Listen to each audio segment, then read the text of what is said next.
Hi guys, I am Gaurav Sopki and welcome to our channel Homegram. आज हमारे साथ समय जी भी हैं। 7.5 मिनट में हमें वीडियो खत्म करनी है, तो ये हमें बताएंगे कि हमारा टाइम खत्म होने वाला है। आज की वीडियो है sudden surge of Indian real estate investors raise concern in market distortion. आज मैं अभी एक आर्टिकल पढ़ रहा था। हमेशा से आप लोगों की कंप्लेन रहती है कि गौरव, रियल एस्टेट मार्केट के बारे में हमेशा आप बहुत हाई बोलते रहते हैं, जो भी प्रोजेक्ट आता है वो अच्छा ही होता है। बट कई कंसर्न भी हैं मार्केट में, ये भी हमें अंडरस्टैंड करने पड़ेंगे और उससे लर्निंग लेकर क्या क्या चीज़ें चेंज होनी चाहिए इंडियन रियल एस्टेट मार्केट में कि स्लो डाउन ना आए, उसकी भी हमें एहतियात बरतनी पड़ेगी। So sudden surge of Indian investors have major concern का मतलब क्या है? हमने क्या देखा है कि markets like Delhi NCR, specially Gurgaon की भी बात कर रहा हूँ, नोएडा की भी बात कर रहा हूँ, यहाँ पर over the period of time year on year basis पे 20% से ज़्यादा प्रॉपर्टी ग्रो कर रही है। तो ये क्या दर्शाता है? ये दर्शाता है कि ये इन्वेस्टर ड्रिवन मार्केट है, क्योंकि मार्केट के सेंटिमेंट्स अगर देखें 2022 क्वार्टर 2 के बाद बढ़ते ही जा रहे हैं, बढ़ते ही जा रहे हैं। हमने 2022 देखा, 2023 देखा और 2024 भी देखा। सो मार्केट अगर एक अपवर्ड ट्रैजेक्टरी में है, बुल रन में है, तो कहीं ना कहीं इस चीज़ का फ़ायदा हर कोई उठाता है, चाहे वो बिल्डर हो, चाहे वो इवन मैं अपने आप को भी इस कटघरे में खड़ा कर लेता हूँ। हमने भी क्या देखा अपनी लाइफ का, पिछले 10 साल में जो बिजनेस किया होगा और पिछले 2.5 साल में जो बिजनेस किया होगा, 10 साल के बिजनेस को 2.5 साल में बहुत ही आराम से हमने क्रॉस कर दिया। So everyone has took advantage of it. Even investors जिन्होंने पैसा लगाया ये 2.5 से 3 साल में, उन्होंने जेब से पैसा लगाया 30% और 2 साल अगर कोई प्रॉपर्टी रोकी है तो 40% से ज़्यादा की ग्रोथ ले ली। मैं ऑन एन एवरेज बात कर रहा हूँ, लोकेशन स्पेसिफिक और ब्रांड स्पेसिफिक या मैं किसी प्रोजेक्ट स्पेसिफिक बात नहीं कर रहा हूँ। So what we have seen is Indian residential market has seen a very good significant growth, specially for ultra luxury segment. Influx of investors, I will put a point on this. Overseas हमारे NRI brothers and sisters ने इतनी investment की, and you all know it very well, people who are putting money from outside India are not end users, they are core investors. वो Indian market में पैसा लगा रहे हैं क्योंकि उन्हें इंडियन मार्केट में कॉन्फिडेंस है, और ये कॉन्फिडेंस दिख रहा था पिछले 2-2.5 साल में, इसलिए बहुत ज़्यादा पैसा लगा। इवन एक आर्टिकल पढ़ रहा था मैं जिसमें स्पेसिफिकली मेंशन किया गया था 15% of total number of sales in top 7 cities the apartments are bought by NRIs. ये 15% से इंक्रीज होकर 2025 में 20% हो जाएगा। तो ऑन एन एवरेज अगर मैं एक एस्टिमेटेड ले लूँ, अगर 1.5 लाख प्रॉपर्टी बिकती है इन टोटल, 1.5 लाख में 20% अगर आप लगा के चलोगे, 30,000 प्रॉपर्टीज और investors who are not living in India, they are living outside, they are investing here. तो अब इससे क्या कंसर्न आता है? इससे कंसर्न आता है कि हमने एक ट्रेंड देखा है कि पोटेंशियल स्लो डाउन हो सकता है। कभी भी ना यार, कोई भी, चाहे वो स्टॉक मार्केट हो, चाहे वो रियल एस्टेट हो, चाहे वो गोल्ड के प्राइस हो, वो ग्राफ ना हमेशा अपवर्ड ट्रेजेक्टरी में नहीं जाता। ग्राफ अपवर्ड ट्रेजेक्टरी में जाएगा, फिर डाउन आएगा, फिर स्टेबल होगा, फिर अप जाएगा। तो ऐसा तो नहीं हो सकता कि हाउसिंग सेल्स हमेशा के लिए ही बढ़ती रहे।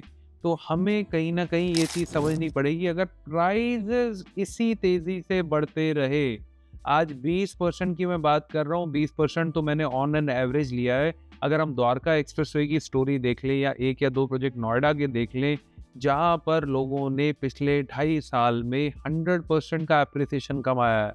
तो ऐसी प्रॉपर्टीज़ मैं भी जानता हूँ, आप भी जानते हैं, जहाँ पर 1 करोड़ रुपए की प्रॉपर्टी थी, आज नया फेज आया तो 1 करोड़ रुपए की प्रॉपर्टी 2 करोड़ 25 लाख रुपए की बिकी है। Just to give you one of the example, आज आशियाना हमारा का फेज़ 1 को आप कंपेयर कर लीजिए फेज़ 4 के साथ, तो आपको एक बड़ा अच्छा रेलेवेंट एग्जांपल मिल जाएगा। सो इसी के साथ साथ हमें क्या समझना है, हमें एक चीज़ समझनी है, वो ये है कि upward trend is good. Investor driven market आज जो बनी हुई है, इसको थोड़ा सा शिफ्ट कर कर हमें एंड यूजर ड्रिवन मार्केट बनानी है। अब एंड यूजर ड्रिवन मार्केट बनेगी तो एक अच्छा बैलेंस रहेगा। ऐसा नहीं हो सकता कि 70 से 80% इन्वेस्टर पैसा डालता रहे और 20% एंड यूजर डालता रहे। इसमें एक कंसर्न भी है। इसमें क्या कंसर्न है? एक जेन्युइन एंड यूजर जो पैसा लगाकर अपना घर बनाना चाहता है, आज वो डर गया है यार। आज 2.5 साल में उसने ऐसे, उसका 2022 में उसकी हिम्मत नहीं पड़ी, जब उसका 70-80 लाख रुपए बजट था, 1 करोड़ रुपए की प्रॉपर्टी ले नहीं पाया। उस टाइम 70-80 लाख रुपए का बजट था, आज उसने बढ़ाकर 1.25 करोड़ कर दिया या 1.5 करोड़ कर दिया, बट वही प्रॉपर्टी 2.25 करोड़ रुपए की पहुंच गई है। तो अफोर्डेबिलिटी का सबसे बड़ा कंसर्न है।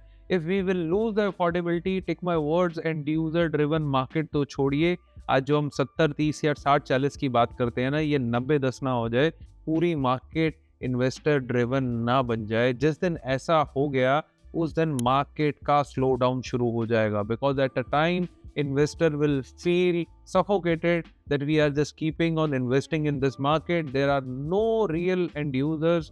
एंड यूजर्स ये वही होते हैं जो एक जगह की प्रॉपर्टी को, प्राइस को स्टेबल करते हैं।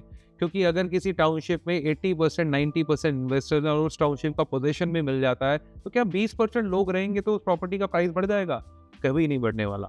तो अब ये कंसर्न तो है, ये रियल कंसर्न है, इसको एड्रेस करें, इसको समझें। और सबसे बड़ी जो चीज़ आती है, आप लोगों और मेरे लोगों से ज़्यादा ये बिल्डर लॉबी को अंडरस्टैंड करना चाहिए। एक एग्जांपल के तौर पे बताता हूँ, एक प्रोजेक्ट आया न्यू गुड़गांव में, उसने अपना फेज़ 3 लॉन्च किया और फेज़ 4 और फेज़ 3 के बीच में 1 क्वार्टर 3 महीने का डिफरेंस था, 30% रेट बढ़ा दिया। मतलब बुल रन का फ़ायदा क्या उठाया, 1 साल की ड्यूरेशन का प्राइस उन्होंने 3 महीने में बढ़ा दिया। तो I believe this is pure selfishness, ये ग्रीडीनेस है।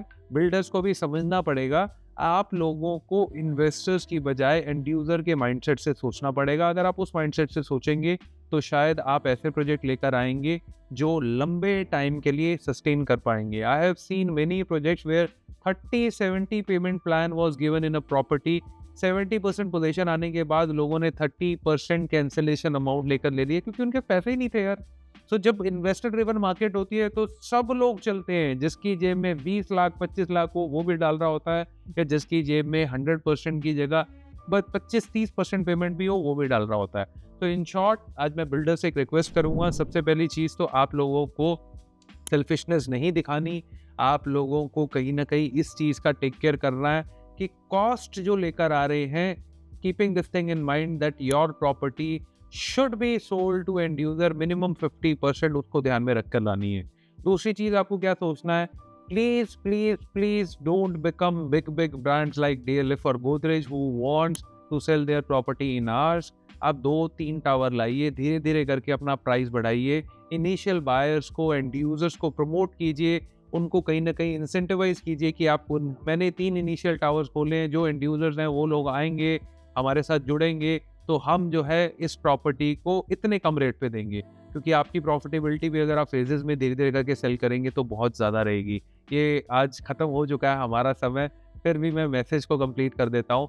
तो बिल्डर्स को यहाँ पे टेक केयर करनी पड़ेगी, रेट का फ़ायदा नहीं उठाना, बुल रन का फ़ायदा बिल्कुल नहीं उठाना, और साथ साथ पेमेंट प्लान भी आपको कंफर्टेबल रखने हैं। एंड यूज़र में नहीं होती यार क्षमता, रिस्क एपेटाइट इन्वेस्टर का होता है, एंड यूज़र का नहीं होता, ये समझना है। साथ ही साथ आपको अदर चार्जेस, PLC, इस पे भी थोड़ा सा हल्का हाथ रखना है, यही सोचकर कि आपकी प्रॉपर्टी एक सही हाथ में जाए। कैसी लगी आपको वीडियो ज़रूर बताइए कमेंट बॉक्स में। अगर ऐसे जेन्युइन आप चाहते हैं मैं अनबायस्ड वीडियोस बनाऊं तो कमेंट में टॉपिक ज़रूर बताइए, उस टॉपिक से रिलेटेड मैं आने वाले टाइम पे वीडियो ज़रूर बनाऊंगा। तो वीडियो अच्छी लगी हो तो हमारे चैनल को सब्सक्राइब ज़रूर कीजिएगा। एक चीज़ इंसिस्ट करूंगा मैं, आप लोग व्यूअरशिप बहुत अच्छी देते हैं बट सब्सक्रिप्शन नहीं देते हैं, और वीडियो अच्छी लगी हो तो शेयर और लाइक भी ज़रूर कीजिएगा। Thank you so much. Investment in real estate is subject to financial risk. Homegram makes videos on real estate market for education and information purposes only. And we do not promote any brand or project. Please read all property related documents and RERA guidelines carefully before taking any decisions. Homegram will not be responsible for damage of any kind if the viewer takes decisions after watching our videos.